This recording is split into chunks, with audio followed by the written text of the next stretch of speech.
Once upon a time in a small village in Igbo land, there lived a kind man named Chukwudi and his beautiful daughter, Adaeze. Chukwudi loved Adaeze very much. They lived happily together until one sad day when Adaeze's mother became very sick and went to be with the ancestors. Chukwudi was very sad and lonely without his wife, and he worried about Adaeze growing up without a mother. After some time, he decided to marry again. He hoped that his new wife would take care of Adaeze and love her as much as he did. One day, Chukwudi met a woman named Nneka. She seemed kind and gentle at first, and Chukwudi thought she would make a good mother for Adaeze. So, they got married, and Nneka came to live with them. At first, Nneka pretended to be nice to Adaeze. But soon after, her true nature began to show. Nneka had a daughter of her own from a previous marriage, named Nneka.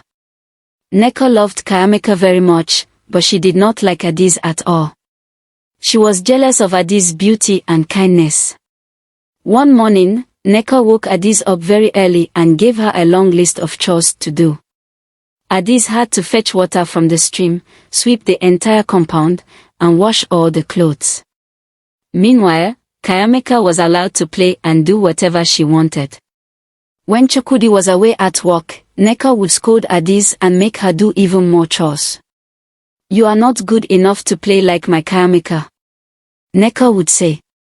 Poor Adaeze worked very hard every day, but she never complained because she loved her father and wanted to make him happy.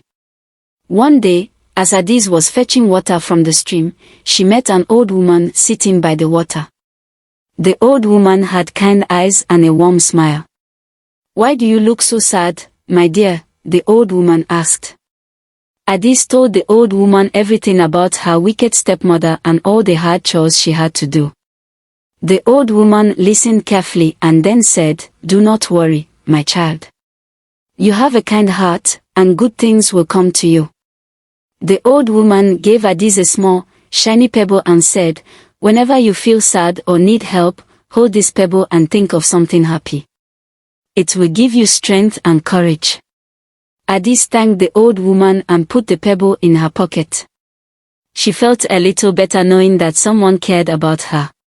Back at home, Nneka continued to be mean to Adaeze. But Adaeze remembered the old woman's words and held the pebble whenever she felt sad. It made her feel strong and hopeful. Days turned into weeks, and weeks turned into months. Chukwudi noticed that Adaeze was working very hard and seemed tired all the time.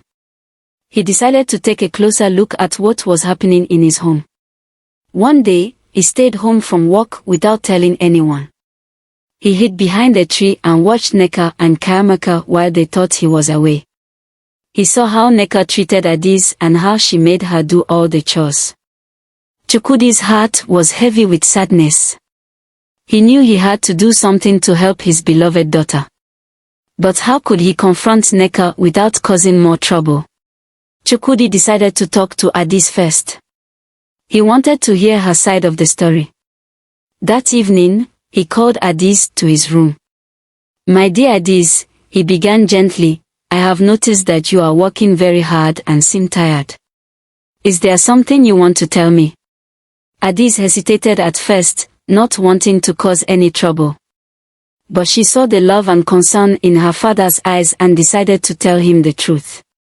She told him everything about how Nneka treated her and made her do all the chores while Nneka played. Chukwudi was very sad to hear this. "I am so sorry, my dear," he said, hugging her tightly. "I promise I will make things right." The next day, Chukwudi called Nneka and Nneka to the living room. He also asked Adaeze to be there. "I have something important to discuss," he said. Nneka and Nneka were surprised and a little worried. "I know how you have been treating Adaeze," Chukwudi said sternly. "I have seen it with my own eyes. This behavior will not continue in my house. From now on, everyone will share the chores equally, and Adaeze will be treated with the love and respect she deserves."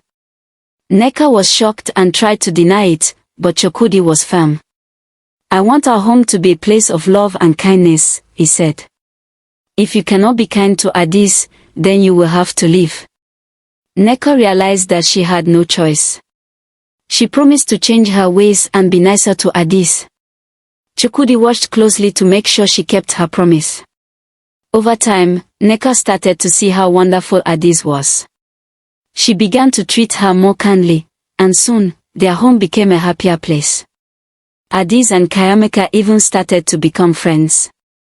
Adaeze never forgot the old woman by the stream and kept a pebble as a reminder that kindness and courage can make a big difference. Moral lessons. 1. Treat others with kindness and fairness. Bible verse, so in everything, do to others what you would have them do to you. Matthew 7 verse 12. Moral, Nneka learned that treating Adaeze unfairly only brought sadness and trouble. When she changed her ways and started treating Adaeze kindly, their home became happier. 2. Be brave and speak up. Bible verse, have I not commanded you? Be strong and courageous. Do not be afraid, do not be discouraged, for the Lord your God will be with you wherever you go. Joshua 1 verse 9.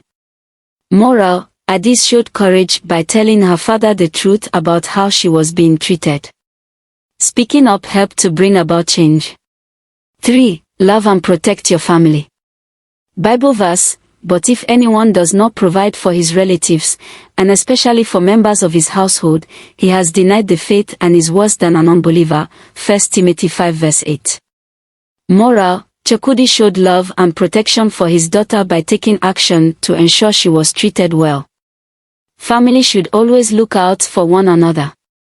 4. Change is possible with a willing heart. Bible verse, therefore, if anyone is in Christ, the new creation has come, the old has gone, the new is here.